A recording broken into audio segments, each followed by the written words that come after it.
दोस्तों, मुझे अपने खाली समय में भगवान श्री कृष्ण के उपदेश सुनना और पढ़ना बहुत अच्छा लगता है। इसीलिए मैं हर रोज अपने खाली समय में श्री कृष्ण भगवान के उपदेश सुनता रहता हूँ। और आज सुबह जब मैं श्री कृष्ण के उपदेश सुन रहा था, तब मैंने सोचा कि क्यों न आज भगवान श्री कृष्ण के 10 उपदेश आपके साथ भी शेयर किया जाए, ताकि आपको भी आपके जीवन में सफलता हासिल करने में मदद मिल सके। दोस्तों, इस वीडियो में आपको बहुत कुछ सीखने को मिलने वाला है, इसीलिए इस वीडियो को अंत तक जरूर देखिए। तो बिना समय को गवाए चलिए जानते हैं सफलता दिलाने वाले भगवान श्री कृष्ण के 10 उपदेश। भगवान श्री कृष्ण का पहला उपदेश। दोस्तों, आपने कभी किसी पंछी को देखा है? जब उसे अंडे देने होते हैं तो वो सर्वप्रथम एक स्थान खोजता है, एक ऐसा स्थान जो वर्षा, धूप और शत्रुओं से सुरक्षित हो, और फिर वो अपना घोंसला बनाकर फिर अंडे देता है। और फिर उन अंडों से नन्ही संतानें निकल आती है, तो वो पंछी उन्हें भोजन देता है, उनकी सुरक्षा करता है। परंतु जब उनके पंख निकल आते हैं, तब ना ही उनको भोजन देती है और ना ही उनकी सुरक्षा करती है और ना ही उन्हें घोंसला बनाना सिखाती है, बस उन्हें उड़ने की कला सिखाती है। फिर वे नन्ही संतानें उड़ने की कला सीखकर स्वयं अपना भोजन लाना सीखती है और स्वयं अपना घोंसला बनाना सीखती है। और हम मनुष्य क्या करते हैं? अपनी संतान बड़े होने के पश्चात भी उनकी चिंता में सूखते हैं और प्रयास करते हैं कि उनके लिए घर बना सकें।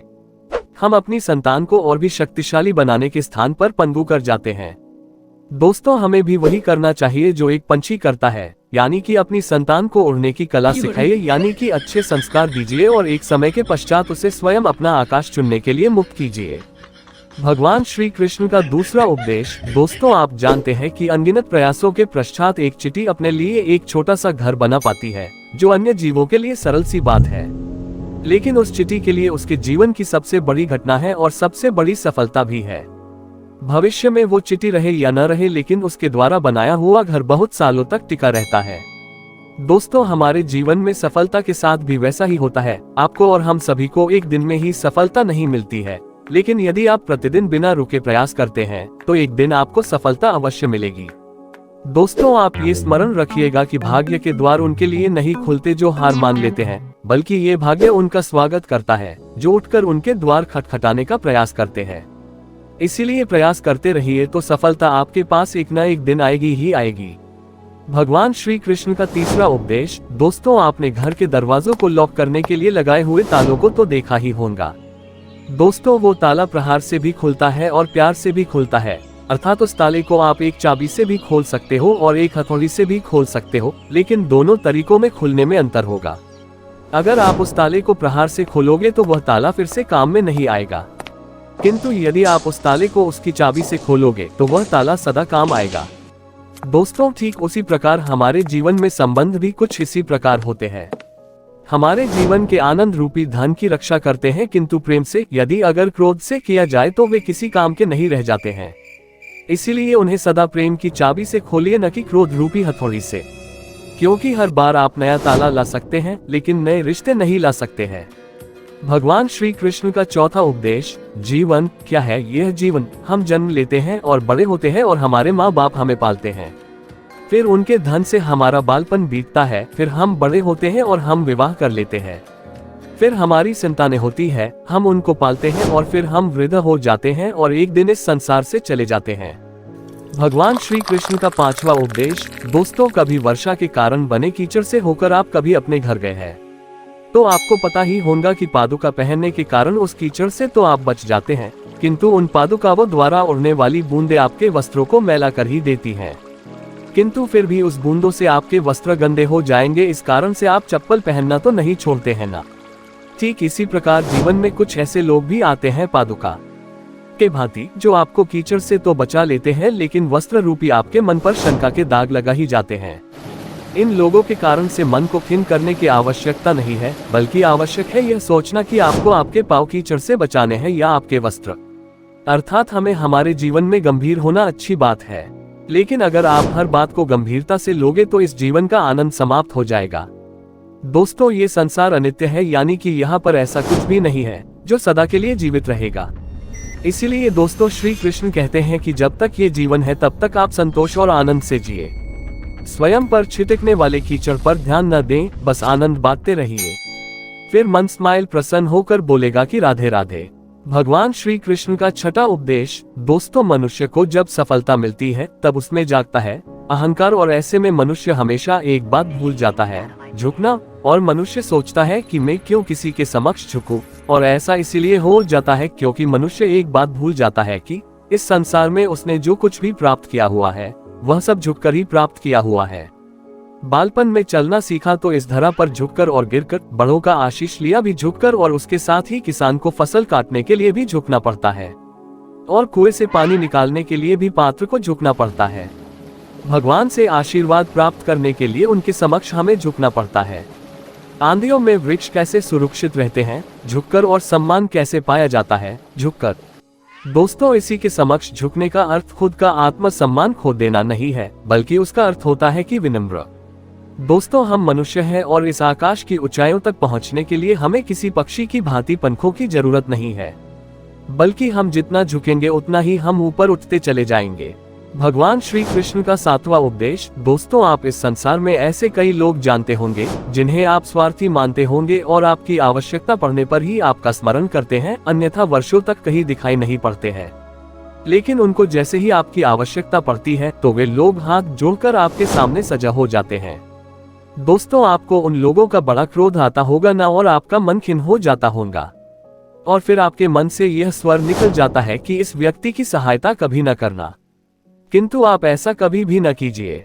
अब आप यह सोच रहे होंगे कि क्यों कह रहा हूं मैं ऐसा, क्योंकि भगवान श्री कृष्ण कहते हैं कि स्मरण रखिएगा कि दीपक का स्मरण व्यक्ति केवल तभी करता है जब अंधकार गहरा हो जाता है। इसलिए उस व्यक्ति को स्वार्थी मानकर खुद व्याकुल ना होइए, बल्कि स्वयं को दीपक मानकर आनंदित होइए और खुद को भाग्यवान समझिए, क्योंकि किसी को जरूरत पड़ने पर आपकी याद आती है और आप इस संसार में किसी की सहायता करने के योग्य है। इस जीवन में किसी के स्वार्थी होने से स्वयं का दृष्टिकोण न बदले।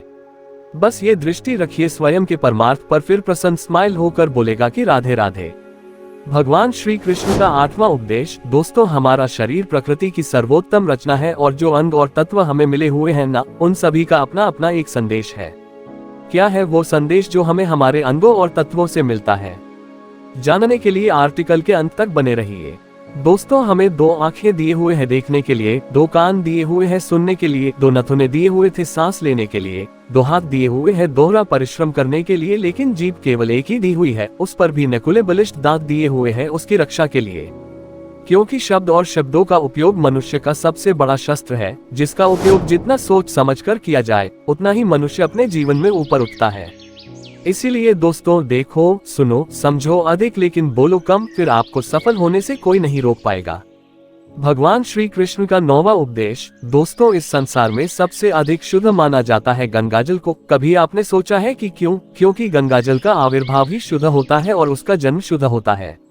जहाँ से उसका प्रारंभ होता है वो शुद्ध होता है, और प्रारंभ का शुद्ध होना अति आवश्यक है। दोस्तों, हमारे जीवन में प्रारंभ होता है हमारे विचारों से, इसीलिए हमेशा अपने विचार शुद्ध रखिए, क्योंकि इन विचारों से बनते हैं आपके शब्द। आपके शब्द शुद्ध रखिए, क्योंकि इन शब्दों से आपके कार्य संपन्न होते हैं।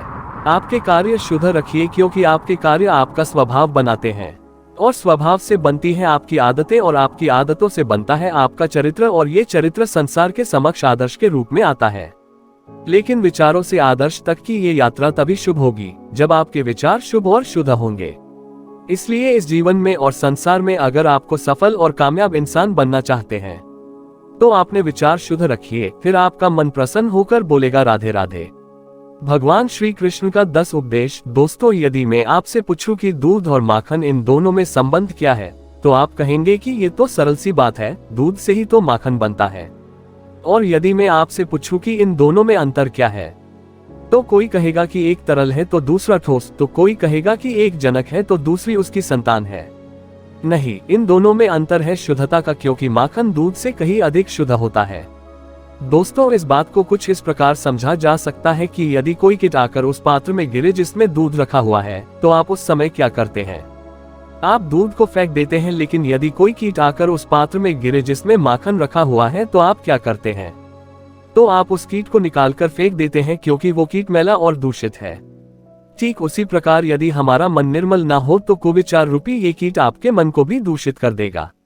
लेकिन यदि हमारा मन माखन के भांति शुद्ध हुआ तो आपके मन में ठहरे हुए कुविचारों को स्वयं से ही मन से बाहर जाना होगा। इसीलिए हमेशा यह स्मरण रखिएगा कि इस संसार में कीट तो रहेंगे ही, अब आपको दूध बनना है या माखन बनना है, ये निर्णय आपका है। दोस्तों, सफलता दिलाने वाले भगवान श्री कृष्ण के 10 उपदेश अगर आपको पसंद आए होंगे और आपके लिए उपयोगी साबित हुए होंगे तो नीचे कमेंट बॉक्स में राधे राधे लिखना न भूलें।